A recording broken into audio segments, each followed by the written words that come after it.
Assalamualaikum teman-teman, perkenalkan nama saya Nova Fitriana, NIM 031 dari kelas 2022A jurusan Teknologi Pendidikan. Kali ini kita akan mempelajari ciri khas pemecahan masalah yang muncul sebagai sumber belajar.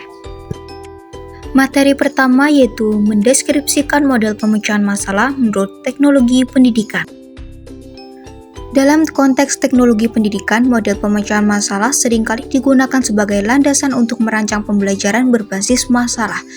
Model ini membantu siswa untuk mengembangkan keterampilan pemecahan masalah yang kritis dan juga memungkinkan penggunaan teknologi sebagai alat untuk mencapai solusi. Berikut adalah beberapa model pemecahan masalah yang sering digunakan dalam teknologi pendidikan. Yang pertama yaitu model ID. Analisis. Tahap pertama dalam model ID adalah menganalisis masalah atau situasi pembelajaran. Ini termasuk mengidentifikasi masalah, tujuan pembelajaran, dan kebutuhan siswa. Yang selanjutnya yaitu desain. Setelah analisis, langkah berikutnya adalah merancang solusi atau program pembelajaran. Ini mencakup membuat struktur pembelajaran, menentukan strategi pembelajaran, dan merancang konten. Yang selanjutnya yaitu development. Tahap ini melibatkan pembuatan materi atau konten pembelajaran dengan menggunakan teknologi yang sesuai, seperti pengembangan aplikasi, perangkat lunak, atau materi multimedia. Selanjutnya yaitu implementasi. Setelah konten siap, langkah selanjutnya adalah menerapkan program pembelajaran ke dalam lingkungan pembelajaran yang sebenarnya. Selanjutnya yaitu evaluasi. Tahap terakhir melibatkan evaluasi terhadap efektivitas program pembelajaran. Ini membantu dalam menilai apakah solusi yang dirancang telah berhasil memecahkan masalah pembelajaran yang ada. Yang kedua yaitu model Problem Based Learning atau PBL. Menjelaskan tentang identifikasi masalah. Siswa diberikan sebuah masalah yang menarik, autentik, dan relevan untuk diselesaikan. Selanjutnya yaitu penelitian dan analisis. Siswa melakukan penelitian untuk memahami masalah secara mendalam, mengidentifikasi informasi yang relevan, dan menganalisis akar permasalahan. Selanjutnya yaitu pembelajaran kolaboratif. Siswa bekerja dalam konteks atau tim untuk berbagi ide, pengetahuan, dan strategi dalam menyelesaikan masalah. Selanjutnya yaitu perumusan solusi. Setelah memahami masalah, siswa merumuskan solusi atau strategi untuk menyelesaikan masalah tersebut. Selanjutnya yaitu implementasi solusi. Siswa menerapkan solusi yang dirancang seringkali dengan menggunakan teknologi sebagai alat untuk mengembangkan prototipe atau solusi nyata. Selanjutnya yaitu evaluasi. Proses evaluasi dilakukan untuk mengevaluasi efektivitas solusi yang dihasilkan serta refleksi terhadap proses pemecahan masalah. Yang selanjutnya yaitu yang ketiga model Inquiry Based Learning. Menjelaskan tentang pertanyaan awal. Siswa didorong untuk bertanya tentang topik tertentu, mendorong minat dan penelitian lebih lanjut. Selanjutnya yaitu penelitian. Siswa melakukan investigasi mandiri atau dalam kelompok untuk menjawab pertanyaan mereka. Selanjutnya yaitu eksperimen dan penemuan. Siswa melakukan eksperimen atau penemuan berdasarkan peneliti mereka, seringkali dengan menggunakan teknologi sebagai alat. Selanjutnya yaitu analisis dan interpretasi. Data yang diperoleh dianalisis dan siswa membuat kesimpulan berdasarkan temuan mereka. Yang selanjutnya yaitu presentasi atau pameran. Siswa menyajikan temuan mereka kepada kelas atau audiens lainnya, seringkali menggunakan teknologi untuk membuat presentasi yang menarik. Selanjutnya yaitu refleksi. Siswa merenungkan pengalaman mereka, mengevaluasi proses dan temuan mereka, serta membuat koneksi dengan pengetahuan yang sudah ada. Yang keempat yaitu model design thinking. Menjelaskan tentang empati, memahami dan merasakan masalah dari perspektif penggunaan atau individu yang terlibat.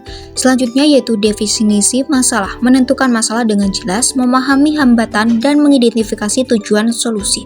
Selanjutnya yaitu ideasi, menghasilkan berbagai ide dan solusi kreatif untuk menyelesaikan masalah. Selanjutnya yaitu prototyping, membuat prototyping atau model solusi yang diusulkan seringkali menggunakan teknologi untuk mendukung proses ini. Selanjutnya yaitu uji coba, mengujikan prototipe kepada penggunaan atau individu terkait untuk mendapatkan umpan balik.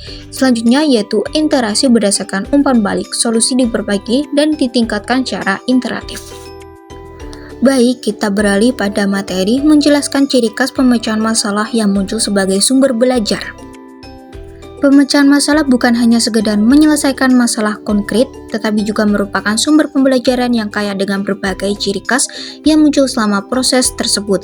Berikut adalah beberapa ciri khas dari pemecahan masalah yang dapat dijadikan sebagai sumber pembelajaran yang berharga. Yang pertama yaitu identifikasi masalah dengan jelas, memahami masalah dengan mendalam, mengidentifikasi akar permasalahan, dan menentukan tujuan yang ingin dicapai. Pembelajaran, pengembangan kemampuan untuk menganalisis situasi dengan lebih teliti dan mengidentifikasi pola-pola masalah yang muncul. Yang kedua yaitu analisis yang mendalam, menganalisis masalah dengan menyeluruh, mengidentifikasi faktor-faktor yang terlibat, dan memahami konsekuensi dari berbagai pilihan solusi. Selanjutnya yaitu pembelajaran, mengasah keterampilan, analitis, dan memperluas pemahaman tentang situasi yang kompleks. Yang ketiga yaitu kreativitas dalam mencari solusi, berpikir secara kreatif untuk menghasilkan berbagai ide solusi yang inovatif. Pembelajaran, melatih kemampuan untuk berpikir di luar batas konvensional, mengembangkan kepekaan terhadap potensi solusi yang tidak terpikirkan sebelumnya.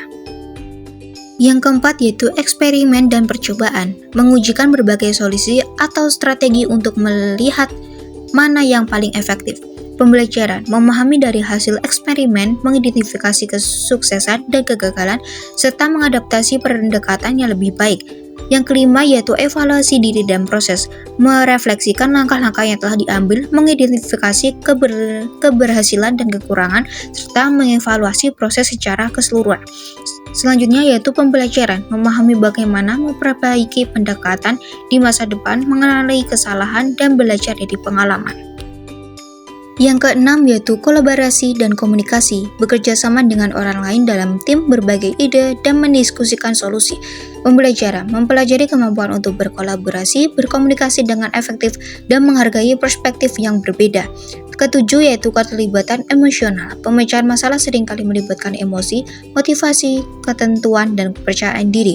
Pembelajaran memahami bagaimana mengelola emosi secara produktif, menumbuhkan motivasi, dan memperkuat kepercayaan diri.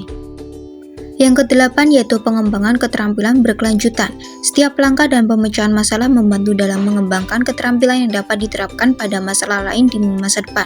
Pembelajaran, melatih berbagai keterampilan sebagai keterampilan analitis kreatif, kerjasama tim, kepemimpinan, dan ketekunan. 9 yaitu pemahaman tentang konteks, memahami konteks dan lingkungan di sekitar masalah, termasuk implikasi sosial, budaya, atau lingkungan. Pembelajaran, mengerti bagaimana konteks mempengaruhi masalah dan solusinya, memperluas wawasan tentang dunia di sekitarnya.